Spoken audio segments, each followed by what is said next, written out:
in terms of the position we're taking towards the making of architecture in India. So the first sort of short video was really showing the tripartite relationship of man, machine, and nature, and where the human condition or man has to play a very critical role in maintaining an equilibrium or a balance. And I think the fourth overlay on this is time. So very quickly, what I want to just introduce you to is the condition that is there in India.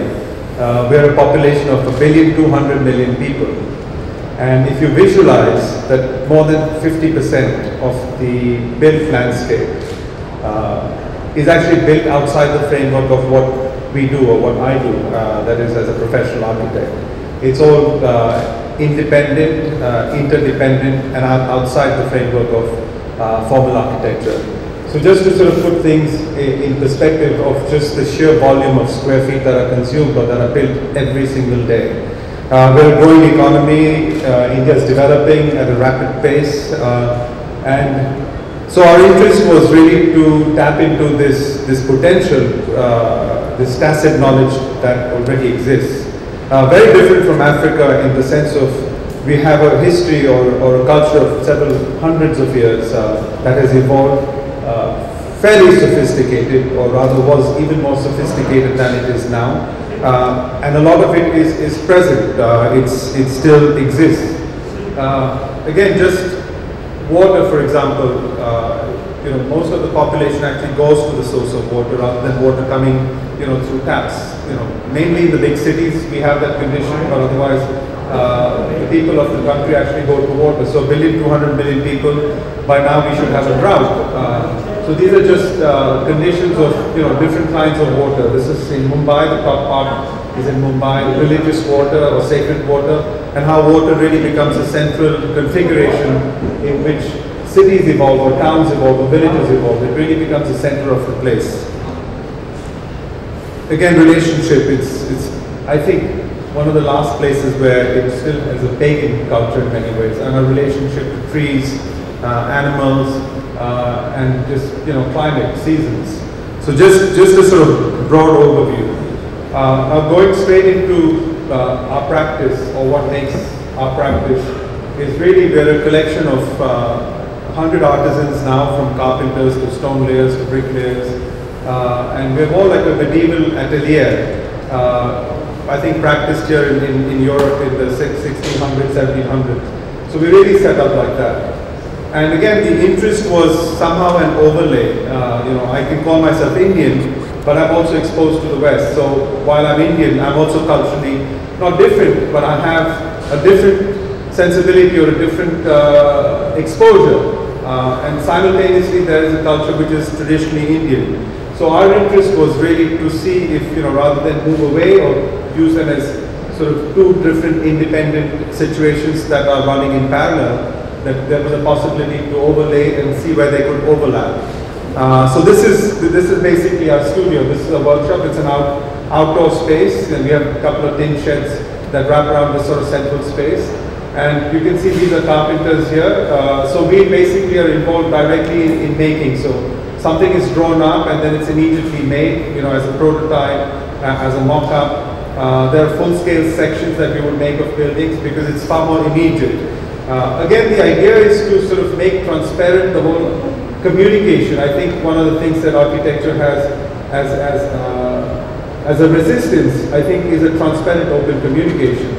So what we try and do through this process is develop a transparent means of communication where everybody can interact, from the client, ourselves, the people building it, the place that it needs to occupy, and what it does is it's more inclusive. So this is just sort of showing you the general atmosphere or the nature of the work that we do.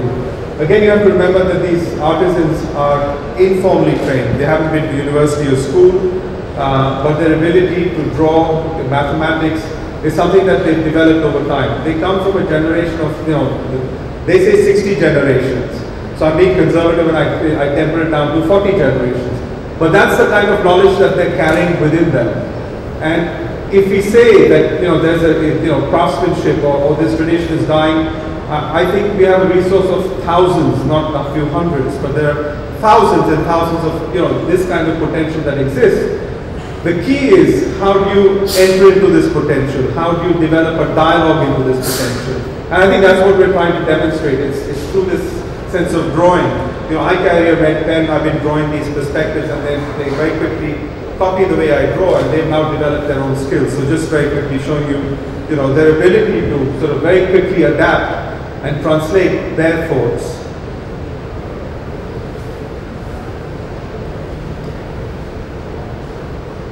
Again, the atelier is more like a laboratory, a research lab, place, alchemy and architecture.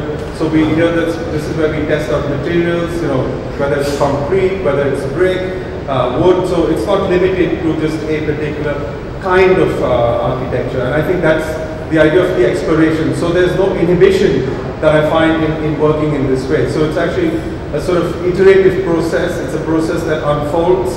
We don't have a specific route, but we have a sense or a sort of quality of, an emotional quality, I would say, that we try and work towards. I think what's important also is this idea of narrative or storytelling, which is very critical in the way that we communicate. Because one of the things that I continuously bring up is their relationship to their family, to their grandfathers, their great-grandfathers, and in the manner in which they would do the work. So again, just showing you just very quickly what the process involved. This is interesting. This is a school that we're doing, a small primary school. And what we did was we subverted the whole idea of drawing. We actually went to site and we built a full-scale mock-up or a full-scale model. This is basically cloth and a wood frame. But what we did was we committed to this idea of a piazza or a plaza that would remain as part of the project. So we sort of established a flat ground. And in this process, we were able to draw the clients into dialogue. The people working on the site or the carpenters working were actually able to measure the buildings. And it was quite complex because it was a relationship of many mango trees that were present on site. And there was no way to three-dimensionally map this. So over a period of 5 days, we actually drew it out on site, and then another 5 days to actually extrude the building that we would do. It is much faster, far more economical, but we were also able to experience it. So this is just very quickly just showing different projects. We use sort of different approaches to the project. So this model is actually made much after the project was made on site. And now we're in the process of developing the materials that make the project. And these are sort of drawings that are made by the artisans, all these little drawings.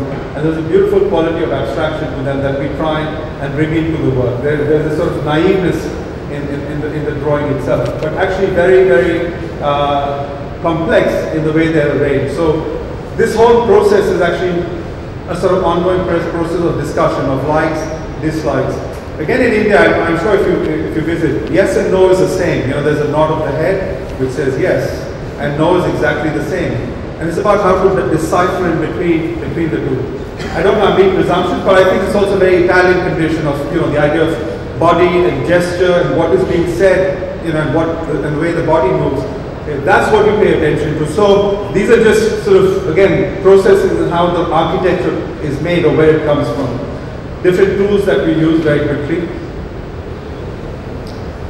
Then, this is sort of for me a very interesting slide, and the idea of, position in architecture or sort of a stance in architecture. And one of the things that, in fact, which happened was, it was quite interesting for me because in Venice we were setting up our installation and we wanted to do this. Part of our installation required us to do this screeded floor, but it meant we had to actually sit down on the ground for a couple of hours. And it was very difficult for the local people out there who were sort of designated to do the project. So eventually we had to do it ourselves. I couldn't do it, or Sam, who's an American architect working with the studio now for 6 years, we couldn't sit on the ground. So just this question that I'm raising, that could it possibly be that techniques get lost because of the postures we take in architecture, more than the materials or the loss of material. And I think that's an interesting condition. Again, most of India still sits on the ground, more than 50%. So we're talking about, 700 million people still sit on the ground. And it's an important way to understand how space is made and the importance of the idea of the ground itself. Again, just very quickly, which I like, is this idea of the connection of all four, 2 feet and 2 hands. that hold the object and make the object. So it's a complete total cycle. I mean, it's a closed cycle in terms of the sheer connection. You can see the slide on the right where the person is holding the piece of wood with his toes, you know, like you clamp it, and it's much easier. This is much more agile. By the time they get up, go and put it on a clamp like this, and here they actually engage the entire body. So the relationship of the body to architecture and the making of architecture. Again, I'm just trying to open up just thoughts of what possibly the potential we have rather than what we've lost. This is very quickly, I'm going to go into one of the projects. This is a house that we had to develop for 3 families, and we found this existing condition of water. It was sweet water, very close to the ocean or the Arabian Sea, about 25 meters away. And we decided to use this as a sort of central premise of the project. Because again, like I mentioned to you in the earlier part of the slides, where you have to go to water. And in this region, water doesn't come to the property. So we actually invested, we looked at an old master well builder, the person there with the hat, you know, he's now passed away. But all this discussion was about, you know, he was so precise in where the water source was, how big it was, and how much water flowed through that water source. And it meant protecting this existing water source. So he really was, so to speak, a consultant or our master consultant. And he had developed this experience over, you know, he was 80 at this time, so over several years of doing this, just building wells. And I think what, for me, what's important is that where do they gain this knowledge? Where do they begin to understand it? Because it is scientific, but at the same time, it is all based on very close observation, looking at something very precisely, but engaging it to the emotion and to the body and responding in that mutual relationship. And I think that's what's important. So for me, what's interesting is finding this whole opportunity of these kinds of conditions that exist. And only if you ask the question will you get an answer. If you don't ask the question, you won't get an answer. Sometimes you ask the same question on day 1, and you know, day 2 you ask the same question again, and the person will get back and say, why did you ask me that question earlier? And it's just the manner in which you ask the question that sort of is important. That's the whole community that's involved in building this well. And in a sense, it's really the belly button of the house. It really is, you know, the whole house is arranged around the central part of this well. And what's interesting is the water table moves up and down based on the seasons and also based on the time of day.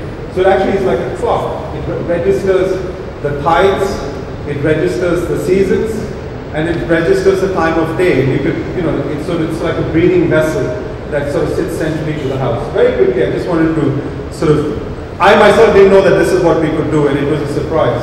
And it was again this idea of, you know, putting faith in an idea and then working with it, working with its potential, and without worrying about how would we get there. So that we can see those holes that are there on the top, the house sort of wraps around. You know, the 3 families are organized in the different parts of the house, and the black areas are where they come and meet and sort of are able to, so the public spaces. I'm going to run through these slides very quickly. Again, another way what we do is we make models, and these are working drawing models. The model helps us basically because again, they can measure it. They're down fairly accurate, down to a few millimeters. And these are then transferred into full scale. You know, we've used existing areca trees in this plantation that we're building it. It was a house for a writer. It's sort of a retreat where he wanted to write the book, and it was an odd site because it was filled with palm trees, and typologically and historically, you don't build in a plantation, you know, because of falling coconuts, falling trees, falling leaves. So we have to sort of think very carefully of, you know, introducing this building. So again, the building comes from an overlay of, you know, a sheet of plywood which is 1200 by 4 meters. And 1200 multiplied 3 times is 3.6 meters, so that gave the width of the building.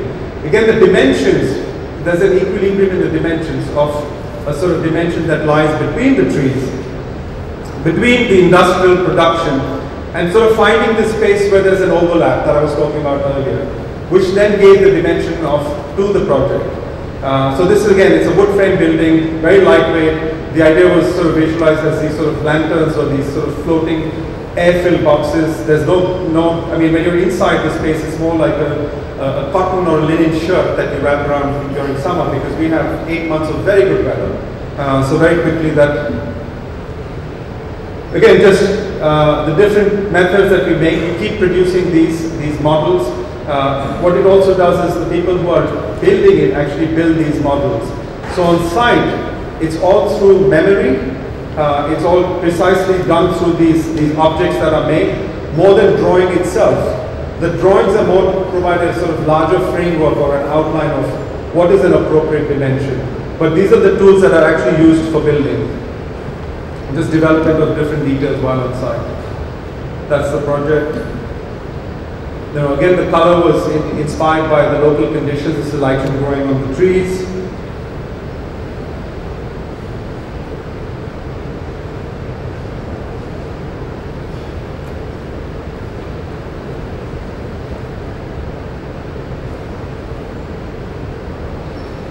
And we develop all the dyes, all the different, patinas. Again, we don't really leave our workshop space. Pretty much the entire building, or the materials for the building, or the development of the materials is conceived within that space. And we try and do this practice depending on the places that we're building in. It's extremely localized. Again, the idea of least resistance, minimum resistance to the way things are made.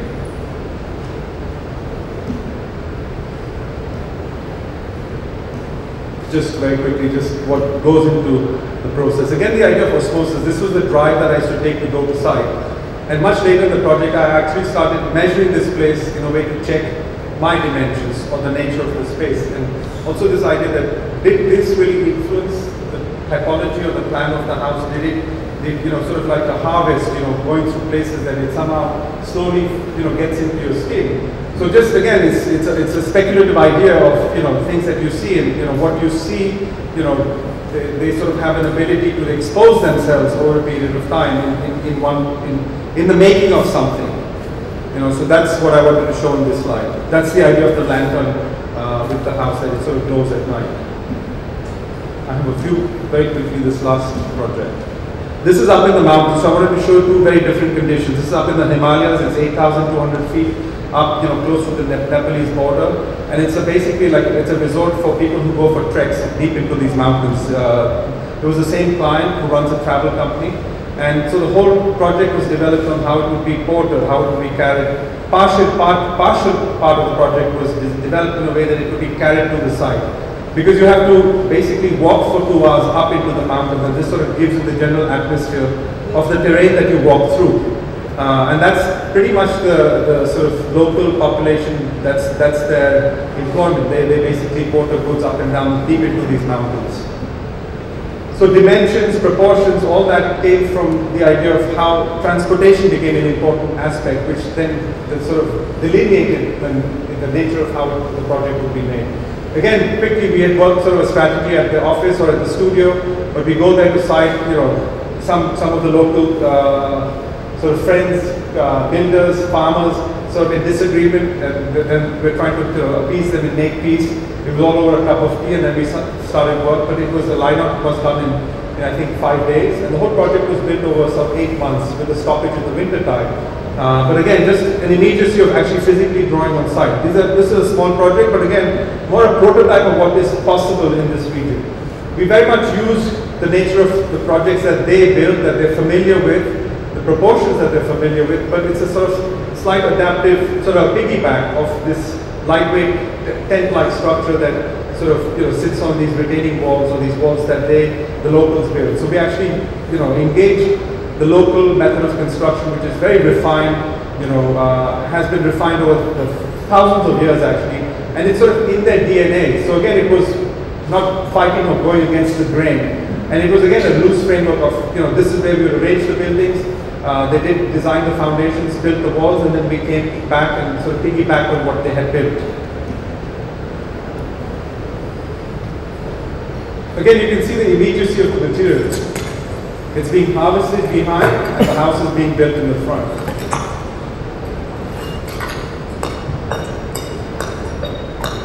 I think the whole idea is to gain an independence. You're not tied to contracts. You're not tied to companies. There's a sort of independence in the way that you're able to.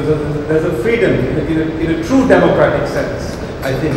And that's, I think, really the potential that we're that we're interested in looking at, because it's so diverse. The climatic conditions in our country are diverse from the north to the east, west, south. So just interesting, you know, just the proximity and how they're able to sort of see this.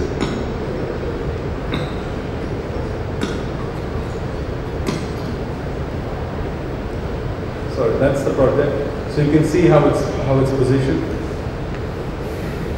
I'm not really going into the architectural qualities of space and all of that. It's more an attitude. I think that can be explored, you know, through looking at it's something that is more experienced.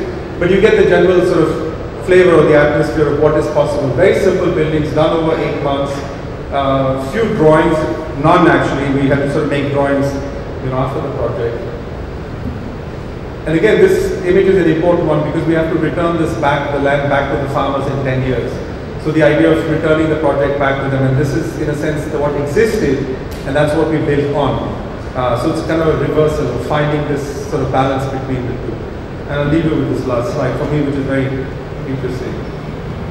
Again, this whole idea of balance and equilibrium.